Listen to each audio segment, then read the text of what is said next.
2장 1절에서 12절 말씀입니다. 마가복음 2장 1절에서 12절입니다.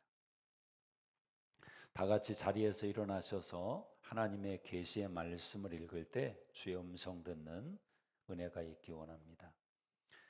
수일 후에 예수께서 다시 가버나움에 들어가시니 집에 계시다는 소문이 들린지라 많은 사람이 모여서 문 앞까지도 들어설 자리가 없게 되었는데 예수께서 그들에게 도를 말씀하시더니 사람들이 한 중풍병자를 네 사람에게 메워 가지고 예수께로 올세 무리들 때문에 예수께 데려갈 수 없으므로 그 계신 곳의 지붕을 뜯어 구멍을 내고 중풍병자가 누운 상을 달아내리니 예수께서 그들의 믿음을 보시고 중풍병자에게 이르시되 작은 자야 내 죄사함을 받았느니라 하시니 어떤 서기관들이 거기 앉아서 마음에 생각하기를 이 사람이 어찌 이렇게 말하는가 신성모독이로다 오직 하나님 한 분 외에는 누가 능히 죄를 사하겠느냐 그들이 속으로 이렇게 생각하는 줄을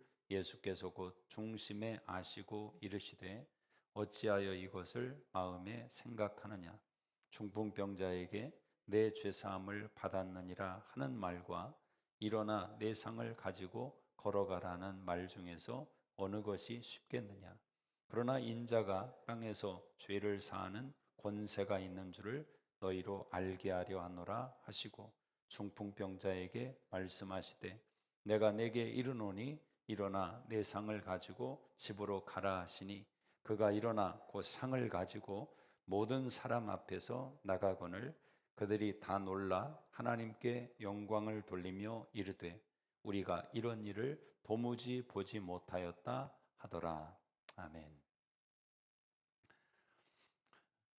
모든 길은 로마로 통한다라는 말은 유명한 말입니다. 로마가 3세기에서 5세기경에 전 세계 가장 강력한 나라로 서 있을 때 40만 킬로에 다다르는 어마어마한 도로를 길을 놓게 되었습니다. 로마 가도라고 불리우는 이 길을 통해서 로마가 세상을 지배했던 시절이 있습니다. 이 전차 2대가 오고 갈 수 있는 그런 돌로 만든 길은 지금도 많은 사람들의 관광 코스로 관람되기도 합니다. 그 길은 만남이라는 단어를 우리에게 연상시킵니다. 길은 사람과 사람을 만나게 하고 나라와 나라를 연결시키는 힘이 있습니다.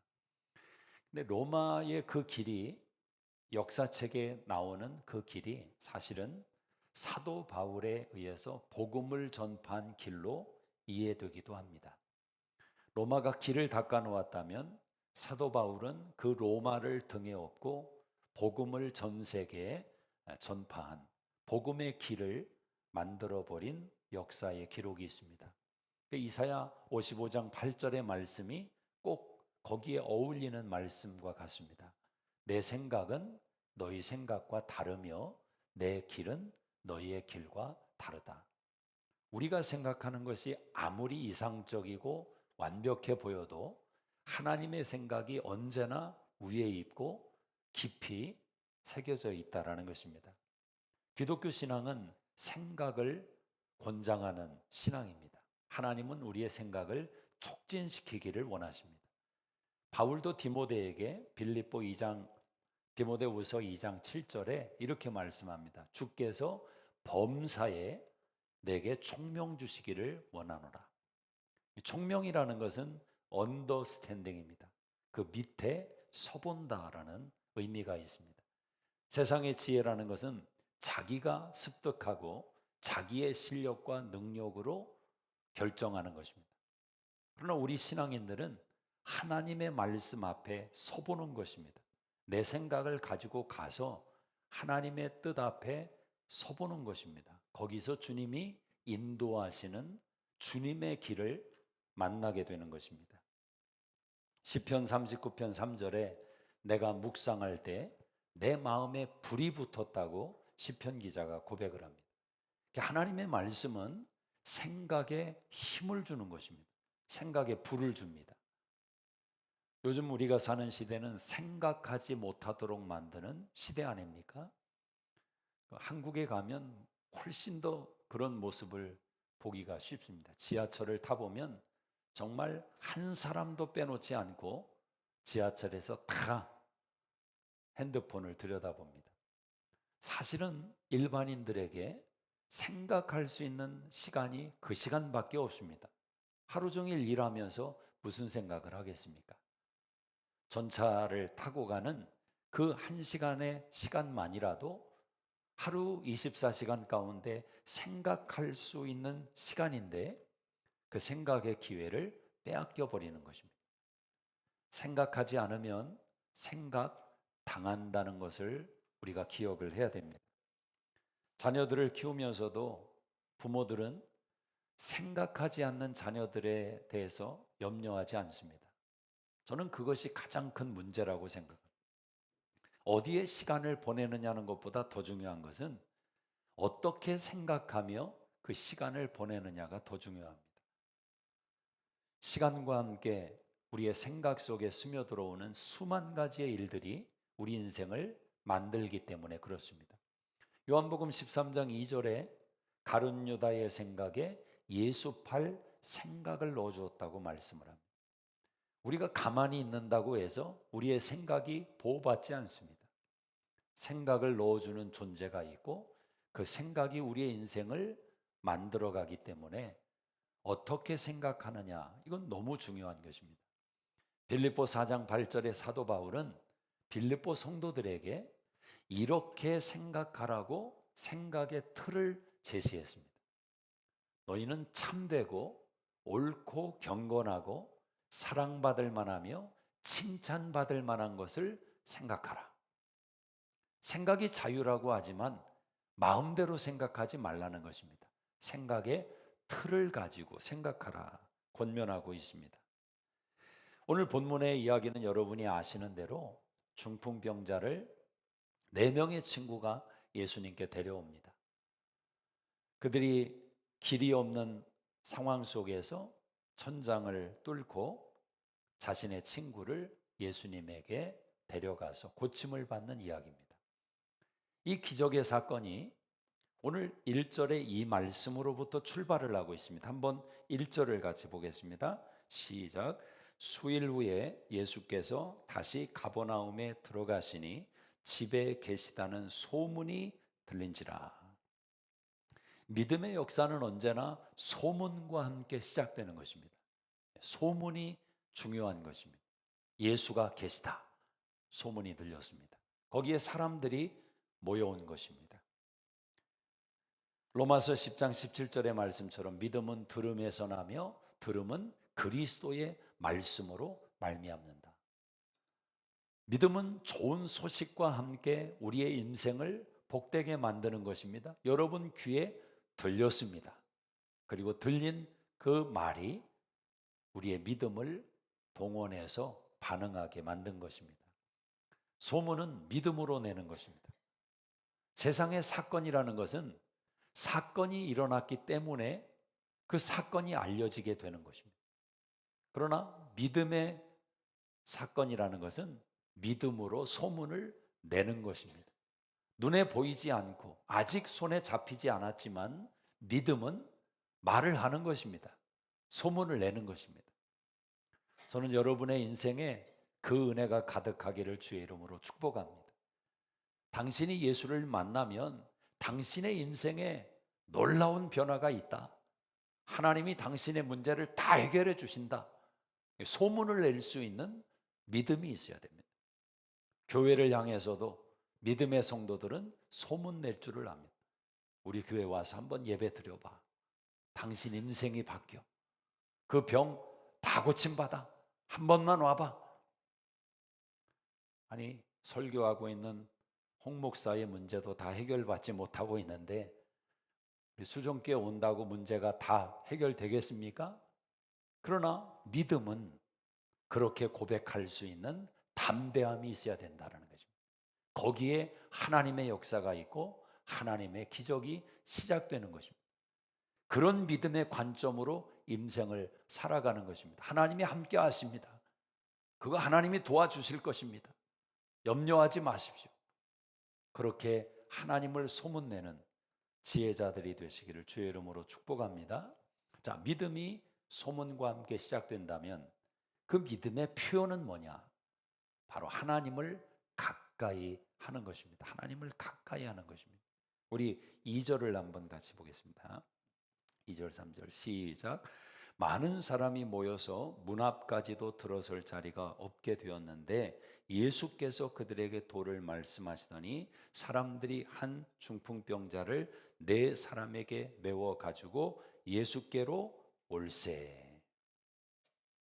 많은 사람들이 모여서 문 앞에 들어설 여지가 없었습니다. 그런데 한 중풍병자를 네 사람이 메워 가지고 예수께로 왔다.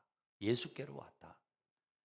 믿음이 지향하는 방향성, 이게 믿음의 순전성을 나타내 주는 것입니다.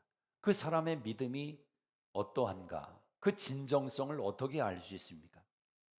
믿음이 참 좋아 보였는데 결정적인 순간에 전혀 믿음 없는 선택을 내리는 사람이 있고, 믿음이 별로 없어 보였는데 어려운 일을 겪고 환난을 겪었는데 조금도 흔들리지 않고 믿음으로 반응하는 성도를 볼 수도 있습니다. 도대체 믿음의 진정성이 어떻게 알 수 있느냐는 것입니다. 믿음의 진정성은 그 믿음이 지향하는 방향으로 분별할 수 있는 것입니다. 자, 복이 무엇이고 저주가 무엇입니까? 세상에서는 많아진 것은 복이고 높아진 것을 복이라고 말합니다. 병든 것은 복이라고 말하지를 않습니다. 그러나 그렇게 바라보는 관점은 우리 신앙과 별개로 세상에서의 기준이고 신앙 안에서의 관점은 좀 다른 이야기가 될 수 있습니다. 많아져서도 복이지만 신앙 안에서는 없어져서 복일 때도 있습니다. 건강해서 복이지만 병이 들어서 복이 될 수도 있습니다. 문제는 이것입니다. 그 병과 연약함이 예수에게 가까이 나아가도록 만들고 있느냐? 내가 받은 은혜와 축복이, 번성함이 나를 하나님께로 가까이 인도하고 있느냐? 이 점을 봐야 되는 것입니다.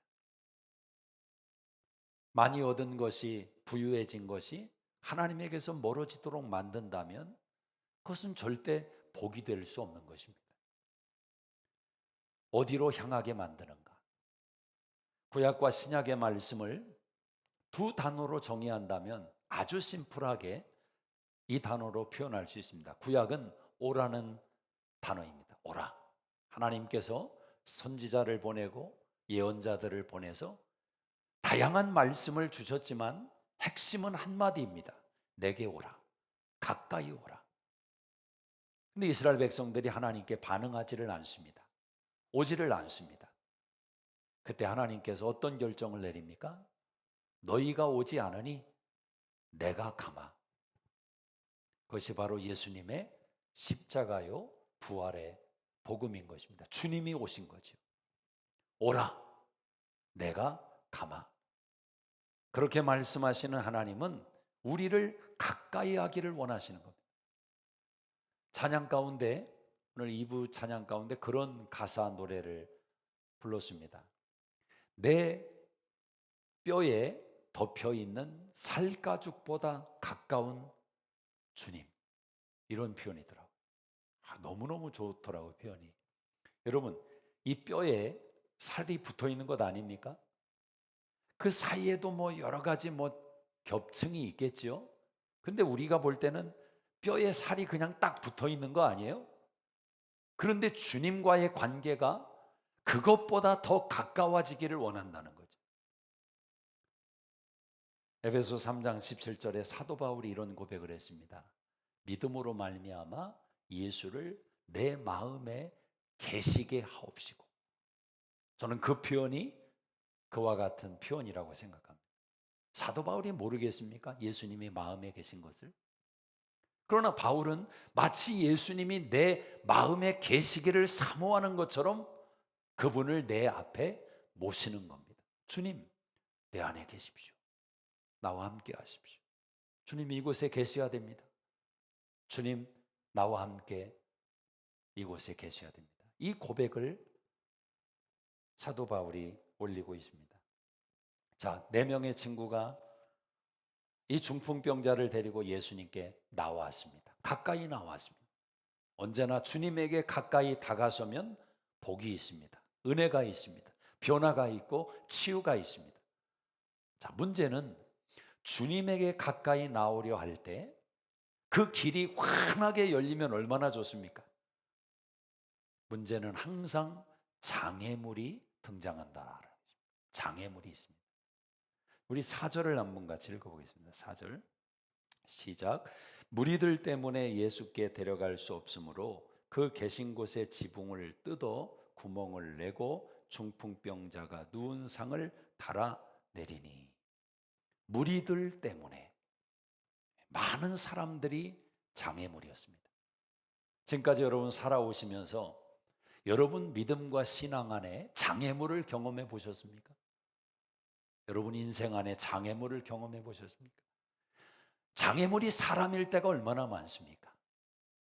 괜히 미워하고 이상한 말을 하고 없는 말을 지어내고, 사람들 때문에 우리 인생의 길에 장애를 겪을 때가 있어요.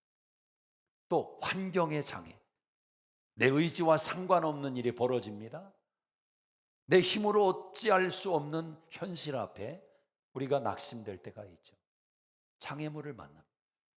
질병의 장애를 만나고 다양한 장애가 우리 인생의 길을 가로막습니다. 자, 그런데 한번 생각해 보십시다. 정말 그것들이 장애물인가?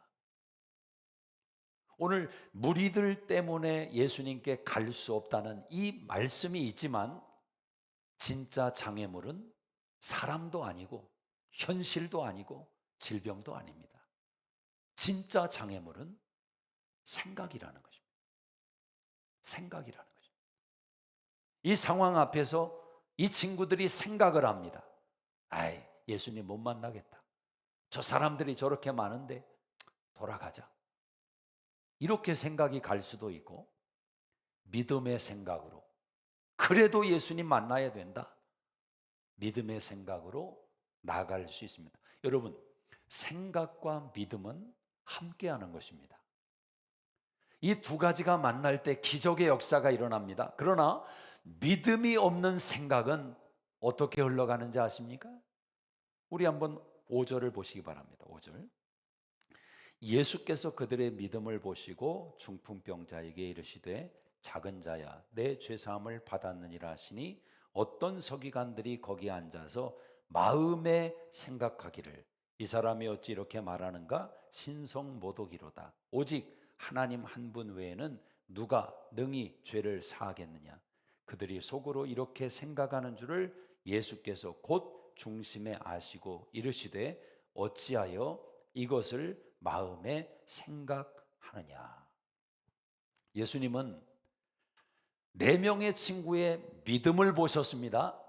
그리고 예수님을 판단하는 서기관들의 생각을 읽으셨습니다. 여러분 기억하십시오. 예수님은 여러분의 믿음 보기를 원하십니다. 믿음이 빠진 생각은 언제나 하나님 나라에 유익함이 없습니다. 성경을 읽어보십시오. 믿음이 배제된, 믿음이 없는 생각이 언제 주님을 기쁘시게 합니까? 그 생각이 믿음과 만날 때 기적이 일어납니다. 우리는 믿음의 세계를 다 들여다보기가 어렵습니다. 여러분이 만약 하나님께 기도합니다. 주님 믿습니다. 기도했을 때 여러분이 고백한 그 믿음의 진가를 여러분이 판단할 수 있겠습니까? 아, 지금 내가 믿음의 고백을 드렸는데 내 믿음의 진정성이 90은 넘는구나. 이 문제는 해결받겠구나. 알 수 있냐고요. 믿는다고 고백하는 내 입술과 내 마음 속에서 이 믿음을 측정하는 것이 거의 불가능합니다. 그런데 여러분, 믿음은 측정하기가 불가능하지만 여러분의 생각은 여러분이 알 수 있습니다. 선명하게 알 수 있습니다. 어디로 흘러가는지, 내 생각이 어떤 방향으로 진행되는지 자기 자신은 압니다. 그래서 믿음을 바꾸려 하지 말고 생각을 바꾸는 것입니다. 생각을 바꾸는 거죠. 그 생각을 바꾸어가는 과정 속에 하나님이 선물로 주시는 믿음과의 만남이 진행되는 것입니다. 이들이 예수님께 나아가지 않았습니까? 저는 이것을 기도라고 표현할 수도 있다고 봅니다. 이렇게 생각해 보십시오. 기도가 길이다. 기도가 길이다. 인생 속에 길이 막히고 답답한 일을 경험할 때 중요한 것은 이것입니다. 기도가 중단되지 않으면 반드시 응답받습니다. 아마 여러분도 설교 들으면서 이런 반복적인 고백을 많이 들으셨을 거예요. 기도가 중단되지 않으면 현실은 막막합니다. 답이 없어요. 어떻게 진행될지 아무것도 모르겠습니다. 그러나 기도하고 있다면 그 기도가 길을 만들어 낸다라는 것입니다. 저는 주님께서 우리에게 하신 말씀 가운데 그 말씀이 참 중요하다고 봅니다. 기도를 가르치시면서 예수님은 이렇게 말씀합니다. 무엇이든지 구해라. 우리가 기도의 내용을 정하지 말고 이건 해도 되고 이건 안 되고 우리가 재판관 되지 말고 무엇이든지 구해라. 그러면 그 기도의 내용을 그 길을 만들어 가시는 것은 주님이 하시겠다라는 겁니다. 마태복음 6장에 예수님께서 이런 말씀을 하셨습니다. 공중 나는 새를 봐라. 들에 핀 백합화를 봐라. 하나님이 먹이시고 입히시는데 하물며 너희일까 보냐. 그리고 중요한 말씀을 하십니다. 생각하여 보라. 생각하라고 주님이 말씀합니다. 여러분, 우리가 사는 세상의 공중에 얼마나 많은 새들이 날아다닙니까? 이 캐롤톤 안에도 새들이 참 많을 겁니다. 저희 집에도 그렇게 많이 새들이 오니까. 자, 캐롤톤 시에서 매일매일마다 적어도 캐롤톤 시를 날아다니는 새들을 위해서 예산을 책정했습니까? 올해는 몇 마리니까 이 정도 예산으로 아침 몇 시에 H마트 앞에서 캐롤톤 시의 새들은 우리가 먹인다. 누가 감당합니까? 누가 생각을 합니까? 아무도 생각하지 않습니다. 하늘에 날아다니는 새가 얼마나 많은데 다 하나님이 먹이시고 입히신다는. 여러분 그런 새 보셨어요? 막 날아다니다가 3일을 굶었습니다. 새가 먹을 것이 없어서 날개짓을 막 하다가 힘이 딸려가지고 중간에 땅으로 턱썩 주저앉는 그런 새 한 마리라도 보셨습니까? 생각하여 보라. 하나님이 먹이시고 입히시는데 하물며 너일까 보냐. 기도가 길이다라는 것입니다. 길이라는 것은 원래 길은 없는 겁니다. 세상에 길이 어디에 있었습니까? 사람들이 다니고 다니다 보니 길이라는 이름이 붙은 것이지 원래 길은 없는 것입니다. 누가 인생을 태어날 때 10살 때는 어디로, 20살 때는 어디로 자기 인생의 길을 알고 사는 사람이 어디에 있습니까? 우리는 길이 없는 인생을 살아가는 것입니다. 사람들은 어떤 길을 좋아합니까? 화려한 길을 좋아하고 많은 사람이 다니는 길을 좋아하고. 왜 그럴까요? 편리합니다. 안전합니다. 그러나 그런 길이 막힐 때 인생이 막힌다는 것을 아십니까? 이스라엘 백성들이 에돔 가나안 땅을 들어가기 위해서 에돔 길을 통과하려고 했습니다. 형제니까 당연히 통과하게 해주겠지. 근데 그들이 가로막았습니다. 그때 그들의 인생이 막혀버렸습니다. 원망하기를 시작하고 불평하기를 시작합니다. 왜 우리를 여기까지 데려와서 죽이냐는 것입니다. 홍해 사건이 또 재현되는 것입니다.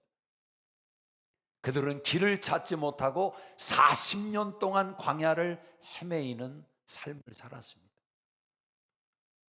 이스라엘 백성들이 간구한 것이 무엇입니까? 에돔의 길이 가나안 땅을 들어가는 길이 아니라는 것을 그들이 잊어버린 것입니다. 그들에게 있어서 길은 하나밖에 없었습니다. 하나님이 길이었습니다. 하나님이 길이었어요. 광야의 길이 어디에 있습니까? 하나님이 불기둥과 구름기둥으로 인도하신 거기가 길이지. 이스라엘 백성들이 하나님의 길이라는 사실을 놓쳐버렸을 때 그들의 인생의 길도 헤매이게 된 것입니다. 자, 이 네 명의 친구는 지붕 위를 뚫고 자기 친구를 예수님께 내리오는 생각을 했습니다. 예수님께서 말씀하십니다. 오늘 죄사함을 얻었다. 자, 같은 자리에 같은 상황을 경험하고 있었던 일단의 무리들은 어떻게 생각합니까? 아니, 저 사람이 누구라고 죄를 사하는가? 예수를 판단합니다. 예수를 비판합니다. 생각으로. 그러나 문제는 자신들은 생각 속에서 조심스럽게 비판했다고, 정죄했다고 숨어버릴지 모르지만 우리 주님은 그들의 생각을 다 읽고 계셨다라는 겁니다. 여러분, 우리는 신앙 안에 이런 고백을 합니다. 겉으로 드러난 행위의 죄만이 하나님 보시기에 악한 죄가 아니라 마음으로 짓는 죄도 하나님 보시기에 악한 죄라고 우리는 믿습니다. 그래서 음욕을 품는 자마다 간음했다고 예수님 말씀하지 않습니까? 미워하는 것이, 욕하는 것이 살인죄를 짓는 것과 같다고 말씀하지 않습니까? 생각만 했는데. 그러므로 참된 신앙이라는 것은 우리의 생각을 하나님께 드리는 것입니다. 생각의 훈련이 필요합니다. 오늘 예수님께서 중풍병자에게 이렇게 말씀하십니다. 11절에 한번 읽어보겠습니다. 시작. 내가 내게 이르노니 일어나 내 상을 가지고 집으로 가라 하시니. 내 상을 가지고 일어나 집으로 가라. 여러분, 예수님의 이 말씀이 여러분에게 어떻게 들리십니까? 네가 누워 지내던 그 상을 들고 가라. 왜 그 상을 들고 가야 됩니까? 가서 사람들에게 자랑해야 됩니까? 여러분, 내가 누워 지내던 사람인데 예수님이 나를 고쳤습니다. 물론 그런 역할도 필요할 수 있습니다. 그러나 저는 예수님의 이 말씀이 이렇게 들려오는 것입니다. 네가 누워 지내던 그 물리적인 그 상을 들고 가는 것이 중요한 게 아니라 너의 생각을 들고 가야 된다. 몸이 고침받은 것이 온전한 것이 아니라 생각이 고침을 받아야 됩니다. 요한복음 5장에 38년 된 병자 이야기가 나옵니다. 예수님이 다가와서 묻습니다. 낫기를 원하느냐? 어떻게 대답해야 됩니까? 예, 낫기를 원합니다. 이 지긋지긋한 병에서 낫기를 원합니다. 고쳐주십시오. 이 말이 나와야 되는데 38년 된 병자는 이렇게 말합니다. 나를 못해 넣어주는 사람도 없고 내가 내려가려고 하면 다른 사람들이 먼저 내려갑니다. 그 생각이 찌들어 있단 말이에요. 절망과 원망과 불평과. 여러분, 왜 그 사람의 병 일수가 38년 된 병자인지 아십니까? 공교롭게도 이스라엘 백성들이 광야에서 길을 찾지 못했던 시간과 같은 것입니다. 생각이 잘못되면 인생이 망가집니다. 길을 찾지 못해서. 그런 사람 만날 때 참 안타깝잖아요. 10년 전에 만났을 때와 똑같아요. 변함이 없어요. 생각도 삶도 나아진 게 없어요. 관계성도. 왜 그럴까요? 길을 찾지 못했기 때문에 그렇죠. 계속 돌고 있는 것입니다. 계속 돌고 있는 거예요. 주님께서 그 생각을 이제는 들고 그 생각도 고침을 받았으니 일어나 가라는 것입니다. 오늘 4명의 친구의 마음속에는 이런 마음이 가득했습니다. 긍휼의 마음. 저는 최고의 능력은 거기서 나온다고 믿습니다. 이 친구가 예수를 만나야 되는데, 이 친구가 예수님을 만나면 우리처럼 회복될 텐데, 반드시 고침을 받아야 되는데, 간절한 마음이죠. 간절한 마음. 복음을 전할 때에도 사실 우리에게 가장 필요한 마음이 그 마음이 아닐까 생각합니다. 한국에서 이런저런 일을 하면서 복음 전할 기회들이 좀 있었습니다. 떡볶이를 먹다가도 한 60 초반에 사장님이죠. 예, 교회를 오래전에 다녔었는데 어떤 계기로 안 다니게 되었더라고요. 대화를 나누다가 제 신분을 밝히고 기도해 드려도 되겠습니까? 되게 진정성 있게 기도를 받으시더라고요. 그래서 교회로 인도하는 그런 은혜도 있었고, 또 서울역에서 어떤 60, 70은 안 돼 보여. 60대 되시는 아주머니가 앉아서 국어를 하고 계세요. 많지는 않더라고요. 그분 앞에 이제 다가가가지고 쭈그리고 앉아서 복음을 좀 전해주려고 일단 그분이 원하는 걸 드렸죠. 베드로처럼 내게 은과 금은 없지만 그 말을 하기에는 이게 맞지를 않아요. 원하는 걸 드리고 얘기를 좀 이렇게 걸려고 몇 마디를 하는데 갑자기 어느 분이 제 어깨를 툭 때리는 거예요. 아, 이 사람한테 돈 주지 마요. 이 사람 자동차 몰고 와서 여기 앉아서 돈 벌어 가는 사람이에요. 돈을 나한테 달라고. PT병, 빈병을 이렇게 들고 가시더라고요. 이게 뭔가 아주 참 또 특별한 그런 경험을 했습니다. 여러분, 스치고 지나가는 사람들을 바라볼 때 사실 마음을 쓴다는 게 쉽지는 않습니다. 어떤 면에서 우리는 그런 환경을 접하기가 쉽지는 않습니다. 달라스라는 지형적인 상황이 특별히 그렇습니다. 그렇다면 같은 신앙 안에서 함께 주님 나라 바라보고 있는 여러분들 안에 더 깊은 마음의 하나됨이 날마다 세워지기를 주의 이름으로 축복합니다. 오늘 기도하셨던 고백처럼 로마서 12장 15절 말씀이죠. 즐거워하는 자와 함께 즐거워하고 우는 자와 함께 울라. 이게 얼마나 복된 말입니까? 함께 즐거워하고 함께 또 슬퍼하는 이 궁율의 마음 속에 기적이 일어납니다. 사실 이 마음이 예수님의 마음입니다. 그 마음이 십자가의 길을 만들어낸 것입니다. 사랑은 길을 만들어냅니다. 희생과 대가를 지불하기에 길이 보이는 것입니다.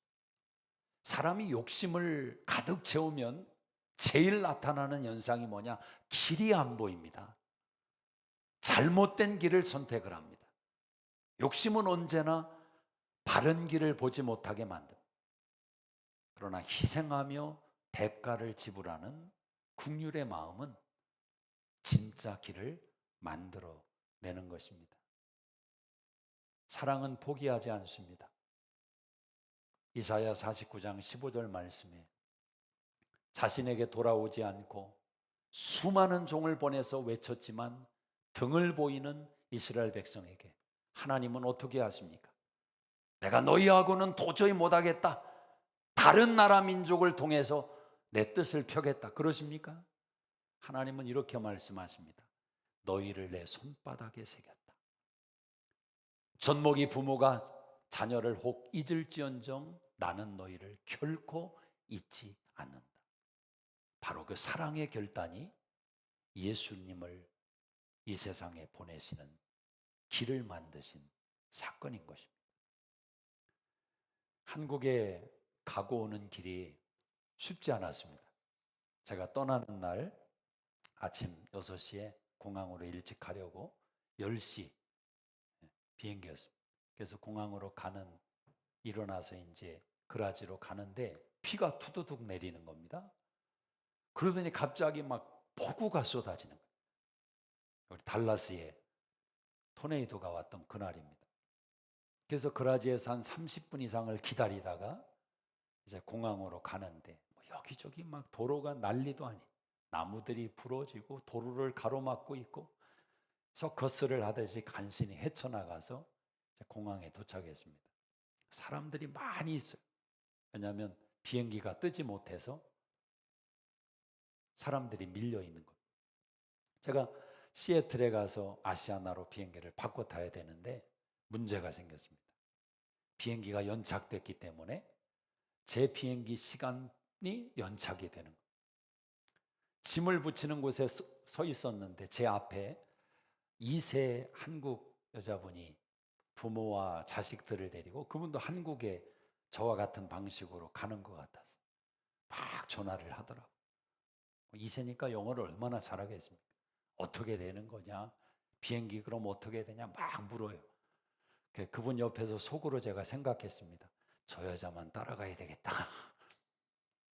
보니까 따지기도 잘할 것 같고 아주 영어도 그냥 막 여러 가지를 묻더라고요.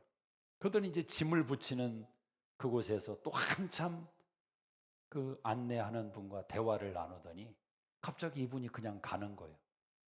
그날 비행기 타는 걸 이제 접은 거죠. 왜? 시애틀에 가도 연결이 안 되니까. 근데 저는 초이스가 없었습니다. 인터넷으로 싸게 구입을 했기 때문에 그 비행기를 놓치면 다시 구입을 해야 돼. 그래서 생각을 했습니다. 어떻게 할 거냐? 일단 짐을 붙이고 보자. 짐을 붙였어요. 그리고 이제 안으로 들어갔습니다. 들어갔더니 제가 타는 비행기 시간에 비행기는 뜨는데 제가 타는 비행기가 아니라 그 전에 뜨지 못했던 비행기들이 뜨는 겁니다. 그래서 제가 탈 비행기는 한참 뒤로 또 밀려납니다. 그러면 시애틀에 가서 아시아나 비행기를 못 타잖아요. 거기서 또 생각을 합니다. 기도합니다. 어떻게 할 것인가? 다른 비행기를 빨리 끊어서 한번 가볼까? 그것도 보장되는 것도 아니고. 그래서 안내석에 알래스카 항공이었는데 안내석에 가서 사정 설명을 했어요. 그랬더니 딱 나오는 말이 있죠. I am sorry. I am sorry. 당신을 위해서 해줄 게 특별히 없습니다. 그런 상황에는 I am sorry 그게 얼마나 듣기 싫은지 어쩔 수가 없죠. 또 조금 있다가 다른 방법이 없잖아요. 또 가봤습니다. 그래서 설명을 했습니다. 제가 한국에 짐을 붙였는데 비행기를 못 타면 시애틀에서 비행기를 못 타고 그러면 큰 문제가 생기는데 어떻게 하면 좋겠냐. 그랬더니 또 I am sorry. 그러더니 이분이 갑자기 뭐를 막 이렇게 만지더라고요. 막 만져요. 좀 시간이 지나니까 저한테 복음을 얘기해 주는 거예요. 이전 비행기에 빈 석이 있다. 그래서 저희 세 가족 거기에 탈 수 있도록 그 사람이 어레인지를 해줬습니다. 천사를 만났습니다. 시애틀에 가서 아시아나를 타고 한국에 잘 도착을 했어요. 근데 문제는 짐이 오지를 않았다라는 거죠. 제 비행기가 연착됐기 때문에 짐이 하루 지나서 온답니다. 그래서 어쩔 수 없이 송도에서 하루를 묵게 되었습니다. 거기 북한 선교하시는 이면수 목사님이 계셔서 교제를 하게 되었어요. 또 덕분에 또 송도 구경을 제대로 했습니다. 그래서 속으로 생각했죠. 야, 이게 하나님의 길이었구나. 하루 밀려서 그 상황을 뚫고 온 것도 기적인데 하루를 묵게 된 것도 은혜였구나. 그래서 한국 여정을 마치고 이제 금요일 날 6시에 인천공항에 돌아오기 위해서 왔습니다. 그래서 짐을 붙이려고 하는데 아시아나 그 항공 보는 여자분이 갑자기 눈이 커지더니 그렇게 말을 하는 겁니다. 아니, 시애틀에 가시잖아요. 거기 2시 몇 분에 도착을 하는데 알래스카 항공, 달라스 가는 그 항공이 그날 아침에 떠나는 것으로 나오네요. 아니, 이게 무슨 이야기입니까? 갈아타는 비행기가 더 뒤로 늦춰지는 건 모르겠지만 어떻게 제가 도착하는 시간보다 앞서서 떠난단 말입니까? 말이 안 되잖아요. 그러니까 이 안내하는 분도 말이 안 되니까 그분도 이상하게 생각을 하는 겁니다. 그러더니 또 인터넷을 치더니 저한테 이메일이 왔을 거랍니다. 알래스카 항공에서. 나중에 그 이메일을 보니까 시애틀에 도착해서 알래스카 항공이 그 다음 날 달라스로 떠나는 것으로 그 이메일이 와 있더라고요. 연착된 거죠. 제가 시애틀에서 또 하루를 묵어야 하는 상황이 된 거죠. 근데 이 안내하는 분이 그런 건 몰랐던 겁니다. 그러니까 본인도 이상한 거예요. 어떻게 갈아타는 비행기가 먼저 떠나는가? 그러니까 얼마나 저를 도와주고 싶었겠어요. 한참 어디를 갔다 오더니 비행기 표를 만들었다고 하면서 2시 몇 분에 도착해서 6시에 타는 비행기를 티켓을 주는 겁니다. 할렐루야. 이게 얼마나 또 감사합니까? 기적이죠, 기적. 그래서 시애틀에 왔습니다. 2시부터 4시까지 기다리는데 왜 이렇게 자꾸 바뀝니까? N터미널로 가라, S터미널로 가라. 근데 그 정도는 아무것도 아니었습니다. 미국에 왔으니까 무엇이든지 괜찮다. 4시간을 잘 그렇게 보내고 6시에 비행기를 타려고 하는데 티켓을 딱 내밀었는데 갑자기 딱 직원이 하는 말이, 이 자리 다른 사람이 벌써 차지했다고. 아니 내가 지금 티켓 가지고 있고 여기 번호도 찍혀 있는데 무슨 얘기를 하는 거냐? 아니라는 거예요. 이미 다른 사람이 그 자리를 탔다는 겁니다. 그러면서 하는 말이 다음 비행기를 타라는 거예요. 10시 50분. 달라스 시간으로 12시 50분이더라고요. 그래서 꼬박 공항에서 거의 12시간을 가까이를 기다렸는데 저희 집사람이 그 말을 하더라고요. 여보, 우리 미국에 여행 온 것으로 생각하자. 하루. 아니 미국에 살고 있는데 무슨 미국에 여행을 왔냐.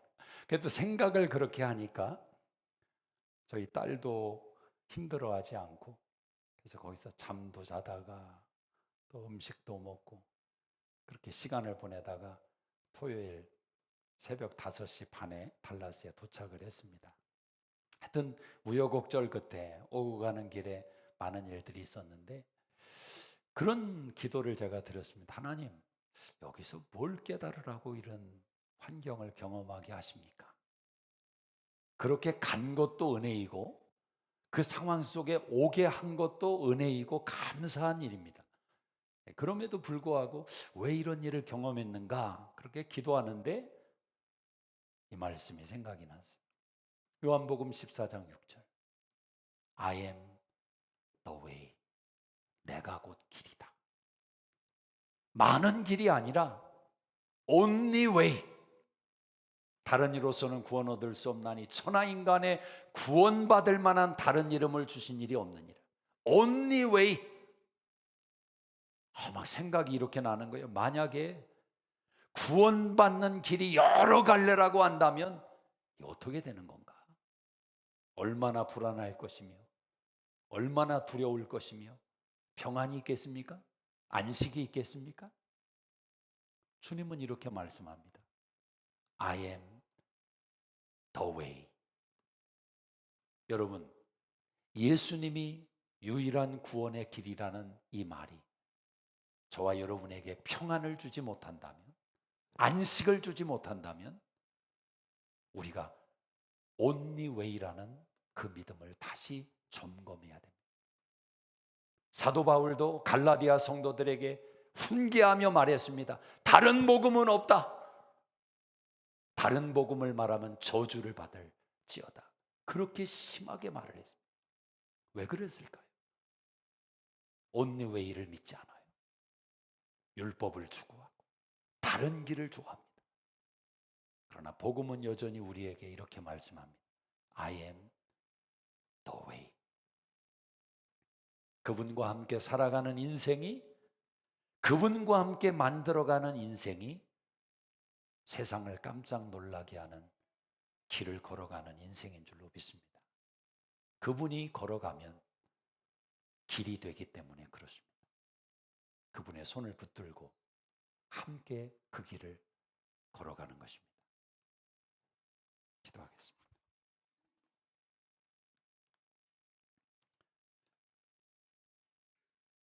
하나님 아버지, 우리 인생의 생명의 길로 오셔서 하나님께 나아가는 길을 알지 못했던, 길을 찾지 못했던 우리를 긍휼히 여기시고 그 길을 만나게 하신 주님을 찬양합니다. 주님이 허락하신 생명의 길로 믿음 안에 뚜벅뚜벅 걸어갈 때 우리 인생에 주님이 만드시는 놀라운 길들을 경험케 하여 주시옵소서. 오늘도 길을 찾지 못하고 길이 막혀서 아파하는 당신의 자녀들이 있다면 예수님이 길인 것을 다시 한번 고백하며 믿음 안에 승리하는 은혜를 부어 주시옵소서. 이제는 우리 주 예수 그리스도의 은혜와 하나님 아버지의 놀라우신 사랑하심과 성령님의